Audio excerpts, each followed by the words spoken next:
Hey everybody, welcome back to Locust Grove Homestead.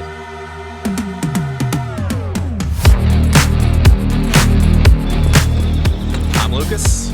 I'm Cyrus.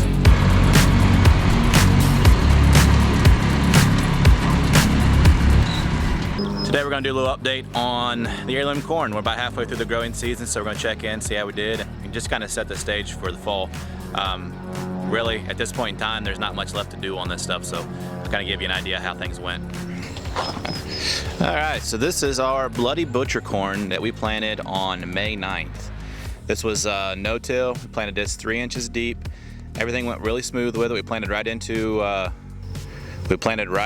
the green cover crop that we had before. Wasn't the greatest cover crop in the world, but it did do a pretty good job of suppressing weeds. We had to come along. We sprayed one time for grasses down through here back when the corn was really small, and so now you can see we have a pretty good crop. We don't really have any weeds coming out the top. You can see here from the aerial that it's fairly clean, but you do get underneath the understory here and you can tell there's some weed pressure underneath it here, but it's not so much that it's going to cause any problems for us. Should be pretty good yield off this corn. I'm expecting like 100-120 bushels to the acre, which is, you know, well under, but this is heirloom corn. It's not designed to be high productive corn. It's going to have more nutritious content than your regular yellow dent. So that's kind of what we're doing here, right? We're growing better quality food for ourselves. Just look at me in the row ahead. This corn is tall.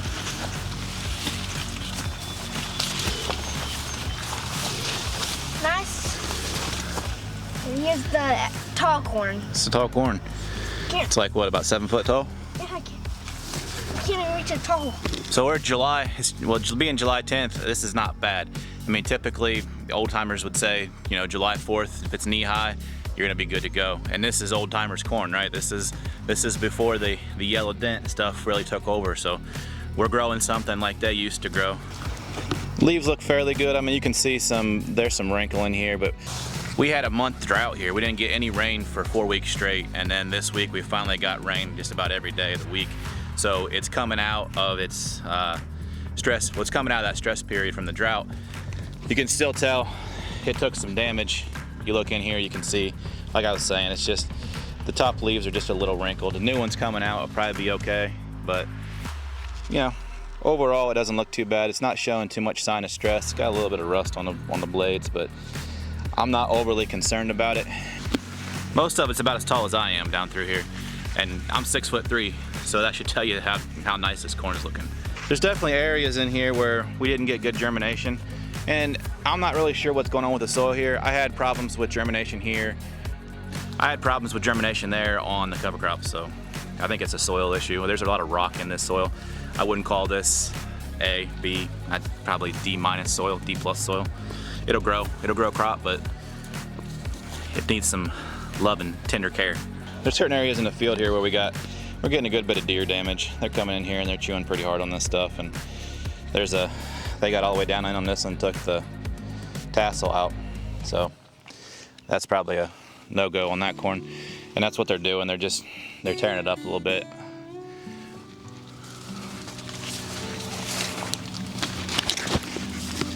But that's to be expected. Wildlife are going to eat some stuff, so. But yeah, there we are. It's July 10th, and we've got a pretty good field of corn here. This field is just over 1/4 of an acre in size, so we're hoping to yield about 25-30 bushels of corn, which will be, for those of you that don't understand that, it's 56 bushels, or sorry, it's 56 pounds to a bushel of corn. So what we're talking about is roughly 1,200 pounds of corn that we get off of this, or basically enough corn to finish 2 feeder pigs. So there she is. What do you think, Cyrus? Good. How's it make you feel growing a field of corn like that? Really happy. That's it? That's all you got? It makes me feel really happy. Okay. Considering that corn's really tall. That's about as tall as other fields of corn. Yeah, not too bad. Yeah. We're not doing too bad over here. Growing old-time corn with new-time technologies. Ain't doing too bad. So this is our next stand. We have Blue Hopi in this stand, and this corn was planted on May 29th, I believe. I have to check my records. I know some of you are thinking, well, why in the world would you plant that over there on May 9th and then not plant this until May 29th? Well, we're seed saving, right? So this corn and that corn can't cross-pollinate with each other. We need to give them some time isolation. So 20 days is enough time for them to be able to not cross-pollinate. So by the time that tassels and fertilizes the corn over there, this stuff will be about 2 weeks behind it. And then we're isolated by time and distance from the GMO crops across the way. You can see that over there right now is pollinating, and then it should be done pollinating by the time the Bloody Butcher pollinates, and then everything will be done pollinating by the time that the Blue Hopi pollinates. That way we can get pure stands of corn. You know for sure that this right here is not going to cross-pollinate with this GMO field over here. So guaranteed, because that's already pollinating. You got 4 to 8 days maybe that field's going to be active, and this won't be pollinating for at least another probably 4 weeks. This is your knee-high July 4th corn. We're actually pretty happy with this. You know, pushing that late May planting window, we knew that we were going to be struggling to get a good yield off of this. If I can get 80 bushels to the acre off of this over here, we're going to be pretty happy. This field, I've had trouble with nutrition over here for a long time. I've been dealing with low pH levels on this field. We've tried to bump it up. We've done some different things. I've used organic methods, and then I've used some crushed lime, and it's just not quite there yet. And you can see there's a definitive line right here across the field. You can see right here across the field where this over here is pretty tall, and then it just drops off. But it does the same thing all the way across here, where this corn back here looks pretty decent, but then as you get up out of that more fertile soil, you get into this heavier clay where it just doesn't grow very well. And we knew that going in. That's why this field got planted late and the other one got planted earlier. We don't have really great soils here, but what we do have, we try to use the best stuff for our, prime crops, and then rotate out everywhere else. But I am pretty confident that this is going to yield a crop. So we'll go ahead and we'll jump over to our hand backyard corn and take a look at it. So this is the hand trial test. It is, I would say it's semi-successful. There's still a few things that I want to work on with this kind of program to see what we can do better. I just don't think that maybe the precision tools that we're using, I just don't know if the seeders that we're using are high enough precision to be able to get us where we need with the no-till system, but we're going to work through it, see what we can do. But overall, I mean, it's good corn. The corn that did grow, it worked really well. So the only problem we have here is that we have a bare spot right in the middle of the field, right? This is just a small patch. If this was a 1/4 acre that you'd planted by hand, a lot of work, a lot of muscle, a lot of sweat to have 25% of the corn not come up. So I'm not happy with that. What I am happy with though is the weed control. We have put nothing on this. All we did was crimp it and then plant it, and it's never been sprayed. This thing has produced a yieldable crop without any herbicide, and that is a big thumbs up, right? This is what we're trying to get to. You put this is 1 year in this system. You put this thing in 4-5 years of rotation of covers, you don't even have the weeds that we have in here now. So that gives me hope as we move forward and we finally find our own homestead that we're gonna grow on, that we'll be able to implement a system like this, and we'll be able to go completely no plastics, no mulches, no herbicides, and will be a fairly environmentally friendly production system. That's what we're hoping for. That's what we're testing here. I know it can be done. It's just a matter of how much time, how much investment, what's it gonna take to be able to pull that off.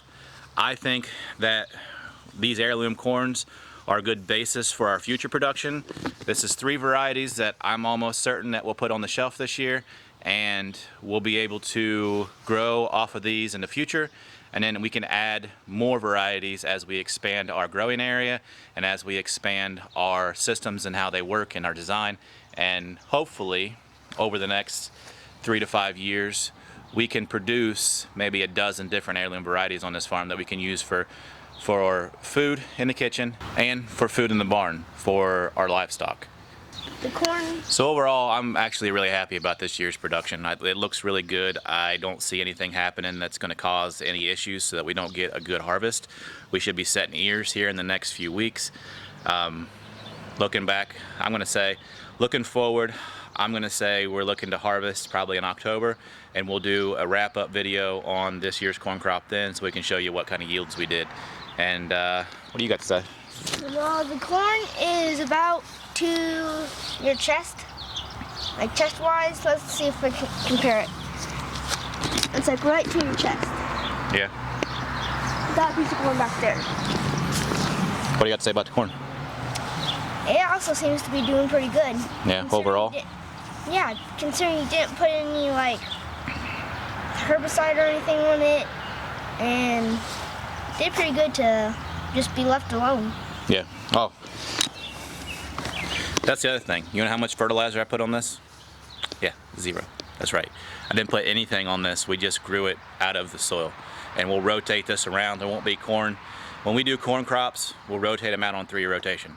We can grow all the nutrition we need with these heirlooms because we're not pushing, you know, your average farmer is trying to push 200 plus 240 bushels out of an acre of corn. We're trying to push 100 bushels out of this corn. We can produce all of our own nutrition on our farm. We don't need to import stuff from overseas. We don't need to rely on governments. We don't need to rely on systems to be in place to make sure that we can continue to produce food. We can do it all right here. That's the whole purpose of this system. It's about trying to create a system that is independent of everything else. And that, I think, is what heirloom varieties offer you. They're going to give you higher nutrition corn that's going to yield less, but it's going to be able to produce on your soils because that's what it's been designed to do over 100 years ago. So that's all I've got. I appreciate you all stopping in. I hope you all enjoyed the video, and I hope you all have a wonderful day.